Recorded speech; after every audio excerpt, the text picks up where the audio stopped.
ಸರ್ಕಾರ ಮೀಸಲಾತಿ ಪಟ್ಟಿಯನ್ನು ಸಲ್ಲಿಸಿದ ಬಳಿಕ ಜಿಲ್ಲಾ ಪಂಚಾಯತ್ ತಾಲೂಕು ಪಂಚಾಯತ್ ಚುನಾವಣೆ ನಡೆಯುತ್ತದೆ ಎಂದು ರಾಜ್ಯ ಚುನಾವಣಾ ಆಯುಕ್ತ ಜಿಎಸ್ ಸಂಗ್ರೀಶಿ ಹೇಳಿದರು.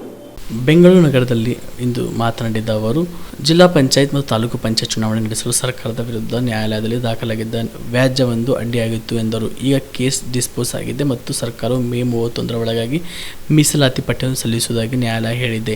ಪಟ್ಟಿ ಸಲ್ಲಿಕೆಯಾದ ಬಳಿಕ ಚುನಾವಣೆಗೆ ಸಂಬಂಧಿಸಿದ ಸಿದ್ಧತೆಗಳು ಮಾಡಿಕೊಳ್ಳಲು ಆಯೋಗಕ್ಕೆ 2 ತಿಂಗಳು ಸಮಯ ಬೇಕಾಗುತ್ತದೆ ಎಂದು ಆಯುಕ್ತರು ಹೇಳಿದರು. ಬಹುನಿರೀಕ್ಷಿತ ಜಿಲ್ಲಾ ಪಂಚಾಯತಿ ಮತ್ತು ತಾಲೂಕು ಪಂಚಾಯತಿ ಚುನಾವಣೆ ಆಗುತ್ತೆ ಅನ್ನುವಂಥದ್ದು ಸಾಕಷ್ಟು ಕುತೂಹಲ ಇದೆ. ನಿಜ, ಅದು ಈಗ ಹೈಕೋರ್ಟ್ ಇದ್ರ ಡೈರೆಕ್ಷನ್ಸ್ ಏನೋ ಕಂಟೆಂಪ್ಟ್ ಕೇಸ್ ಇತ್ತು ಸರ್ಕಾರದ ವಿರುದ್ಧ, ಅದು ಮೊನ್ನೆ ಡಿಸ್ಪೋಸ್ ಆಗಿದೆ. ಮೇ 31ರೊಳಗೆ ಇದನ್ನು ರಿಸಲ್ಯೂಷನ್ ಲಿಸ್ಟನ್ನು ಕೊಡ್ತೇವೆ ಅಂತ ಹೇಳಿ ಅಂಡರ್ಟೇಕಿಂಗ್ ತೊಗೊಂಡಿದ್ದಾರೆ ಸರ್ಕಾರದವರು. ಅದು ಕೊಟ್ಟ ತಕ್ಷಣ ನಾವು ಮಾಡ್ತೀವಿ. ಸಿದ್ಧತೆಗಳು ಯಾವ ಥರ ಮಾಡ್ತೀವಿ?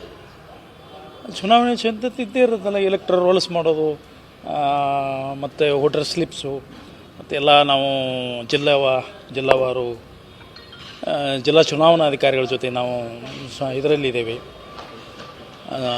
ಅವರ ಸಿದ್ಧತೆ ಒಳಗೆ ನಾವು ಇರಲೇಬೇಕಾಗ್ತದೆ. ಕೆಲಸ ಅಲ್ಲ ಅದೇ, ಅದು ಇನ್ನೂ ಚಿಂತನೆಯಲ್ಲಿದೆ, ಚರ್ಚೆಯಲ್ಲಿದೆ.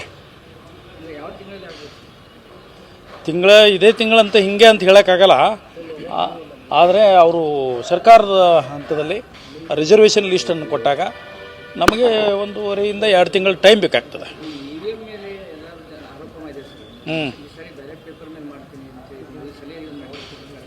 ಅಂದರೆ ಚಿಂತನೆ ಇದೆ ಅಂತ ಹೇಳಿದ್ದೆ ನಾನು.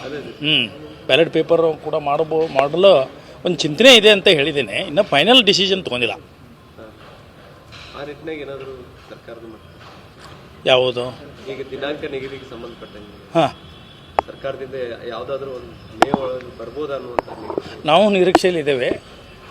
ಸರ್ಕಾರದಿಂದ ಬರ್ಬೋದು ಅಂತೇಳಿ. ಯಾಕಂದರೆ ಈಗ ಅವರು ಬಜೆಟ್ನಲ್ಲಿ ತಯಾರು ಮಾಡೋದ್ರಲ್ಲಿ ತೊಡಗಿದ್ರು. ಹೀಗಾಗಿ ಅಧಿಕಾರಿಗಳು ಕೂಡ ಅಲ್ಲಿ ಭಾಗವಹಿಸ್ತಾ ಇರ್ತಾರೆ. ಅವರಿಗೆ ಸಮಯ ಸಿಕ್ಕ ಕೂಡಲೇ ಅವರು ಫ್ರೀ ಆದಾಗ ಈಗ ಮಾಡಬಹುದು ಅಂತ ನಾನು ತಿಳ್ಕೊಂಡಿದ್ದೇನೆ. ಮಾಡ್ತಾರೆ. ಚುನಾವಣಾ ಆಯೋಗ ರೆಡಿ ಆಗಿದೆ. ರೆಡಿ ಆಗಲೇಬೇಕಲ್ಲ, ಮಾಡಲೇಬೇಕಲ್ಲ. ಯಾಕಂದರೆ ಡಿಸೆಂಬರ್ ವೇಳೆಗಾಗಲೇ ಮತ್ತೆ ಗ್ರಾಮ ಪಂಚಾಯತಿ ಚುನಾವಣೆಗಳು ಘೋಷಣೆ ಹೌದು. ಅವು 5 ವರ್ಷದ ಅವಧಿ ಅದು ಮುಗ್ಲಿಕ್ಕೆ ಬಂದಿದೆ ಡಿಸೆಂಬರ್ ಅಷ್ಟೊತ್ತಿಗೆ. ಅದ್ರ ಜೊತೆಗೆ ಈಗ ನಾವು ಇನ್ನೂ ಒಂದು 5 ಕಾರ್ಪೊರೇಷನ್ಗಳಿಗೆ ನಾವು ಚುನಾವಣೆ ಮಾಡುವವರಿದ್ದೇವೆ. ಯಾವುದು ಶಿವಮೊಗ್ಗ, ದಾವಣಗೆರೆ, ತುಮಕೂರು, ಮಂಗಳೂರು ಮತ್ತು ಮೈಸೂರು. ಇವು ಮಹಾನಗರ ಪಾಲಿಕೆಗಳು. ಅವುಗೂ ಕೂಡ ಅವಧಿ ಮುಗಿದಿದ್ದಾವೆ.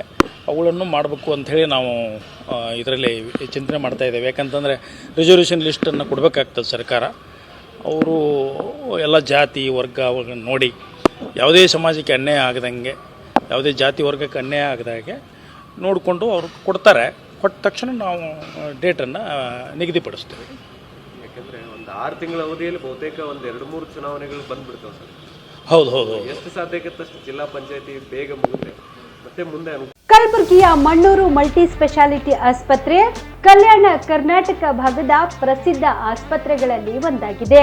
ಡಾಕ್ಟರ್ ಫಾರೂಕ್ ಮಣ್ಣೂರು ಸಾರಥ್ಯದಲ್ಲಿ ಅತ್ಯಂತ ಅನುಭವಿ ವೈದ್ಯರಿಂದ ಉತ್ತಮ ಚಿಕಿತ್ಸೆ ನೀಡಲಾಗುತ್ತಿದೆ. ಮಣ್ಣೂರು ಮಲ್ಟಿ ಸ್ಪೆಷಾಲಿಟಿ ಆಸ್ಪತ್ರೆಯಲ್ಲಿ ಸಿಗುವ ಚಿಕಿತ್ಸೆಗಳು: general surgery, laparoscopy surgery, neuro surgery, orthopaedic surgery, plastic surgery, gastro surgery, ಆಕ್ವಾ surgery, gynaecology surgery, general medicine, paediatric, neuro surgery, cardiology, haematology, endocrinology, ENT ಮತ್ತು ophthal, general physician, gynaecology, paediatric, family medicine, urology, nephrology, radiology, dialysis, advance ICU ಮತ್ತು advance OT setup, ಅತ್ಯಾಧುನಿಕ ಸೌಲಭ್ಯವುಳ್ಳ ಕ್ಯಾಸುಲಿಟಿ, ದಿನದ 24 ಗಂಟೆ emergency trauma centre. ಹೆಚ್ಚಿನ ಮಾಹಿತಿಗಾಗಿ ಸಂಪರ್ಕಿಸಿ ಬಾರಾ hills circle, ring ರಸ್ತೆ, ಕಲಬುರಗಿ. Phone number 9538786108.